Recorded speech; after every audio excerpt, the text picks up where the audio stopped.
years ago, George Lucas' mythical vision of a futuristic past was limited by many challenges, the most daunting of which was technology.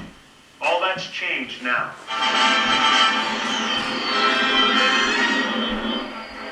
This is it. The digital technology frees you up, especially in a fantasy film like this, in ways that are basically overwhelming. You can think of things and you can write things in science fiction and fantasy, but it's very hard to make that literal.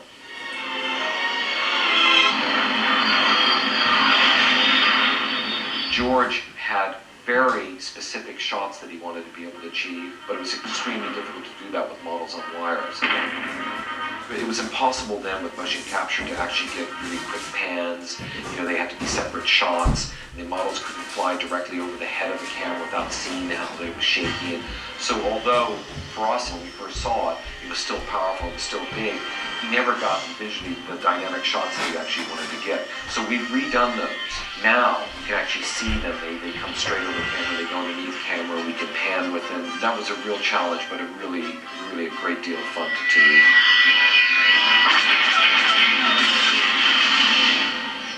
Mos Eisley spaceport. You will never find the more wretched hive of scum and villainy. We must be cautious.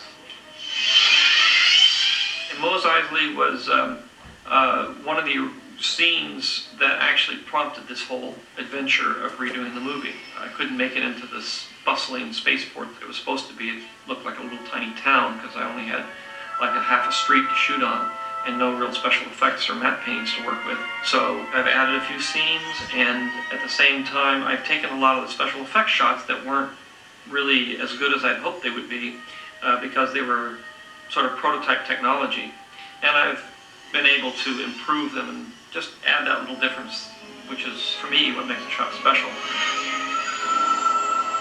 There's been some attempts we've been making just to see how far we can push sort of the digital backlot idea, that we can do more and more work with synthetic sets, and we're refining the technology to make characters and creatures look more realistic than we have before. The idea of digital backlot is best exemplified by Mos Eisley. Miniatures and blue screen actors are photographed separately, then digitally removed from their surroundings. They are then composited to the photographed miniature. Through computer graphics, elements such as this speeder bike are created and added to the composite, along with other digital elements like Luke's land speeder and the Ronto creature. These Jawas atop the creature put the final touches on the scene.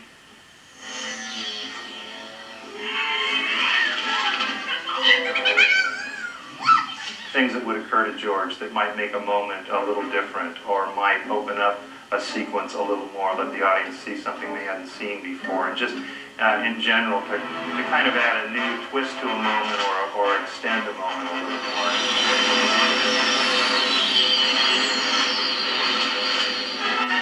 Those shots tended to be the ones that required a new shot from scratch, like the arrival of Mos Eisley and the Falcon's arrival in Cloud City and opening up the singing number in Return of the Jedi.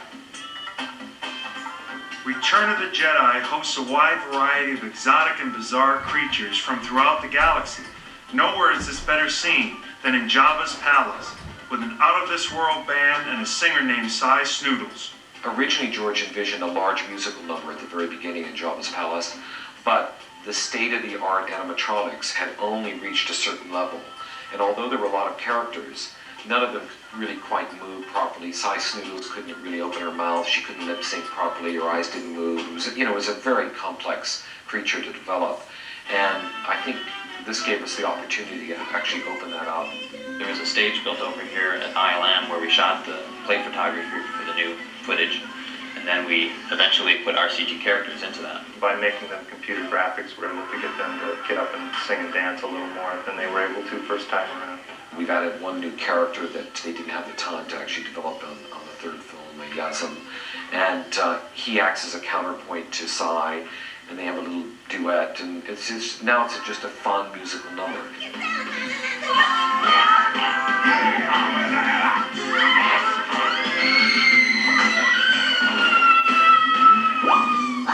Another character receiving a digital makeover was mentioned, but mysteriously absent from the first film. Oh, Jabba the Hutt made his debut in Return of the Jedi as a massive mechanical slug requiring 6 operators. Slated to appear in the first film, scenes were shot with a stand-in actor for Jabba. The plan was to replace him in post-production with a stop-motion puppet. The Jabba the Hutt scene with Han Solo, part of it was that we ran out of time. Part of it was that ILM had so much pressure on them to do so many shots in such a limited amount of time. It became apparent very early on there was no way to put a big stop-motion special effects sequence in the middle of the movie. It was a scene that didn't need to be in the film if only the first film was going to be completed. And of course, he had no idea that the film would be successful, so that he would be allowed to finish the second and third chapter of the film.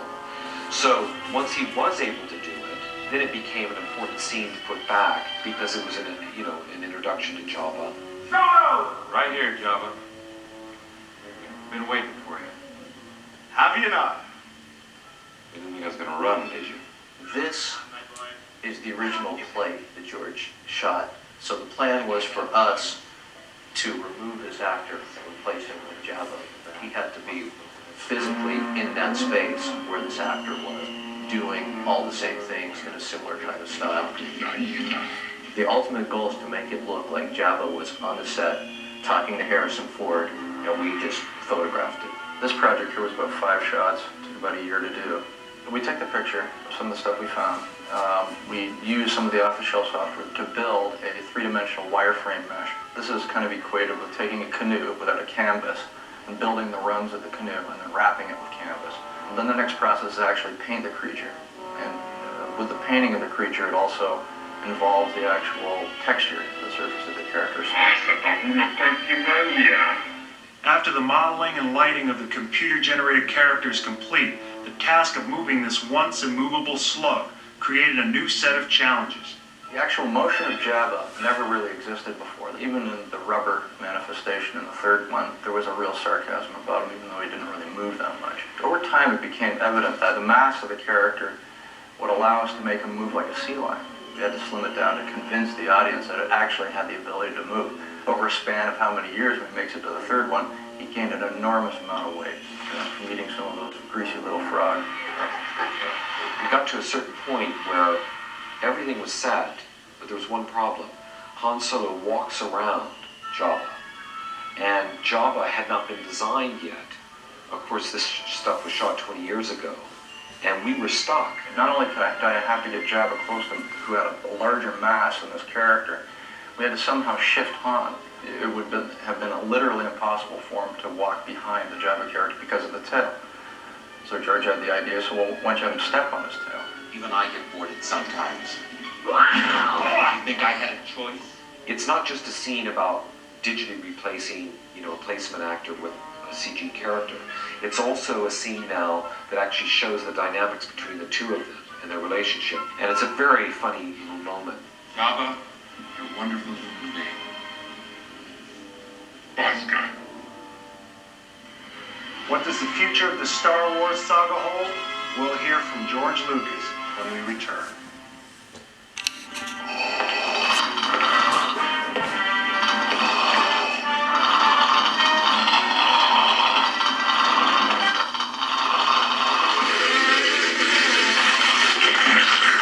Hey, pick on someone your own size.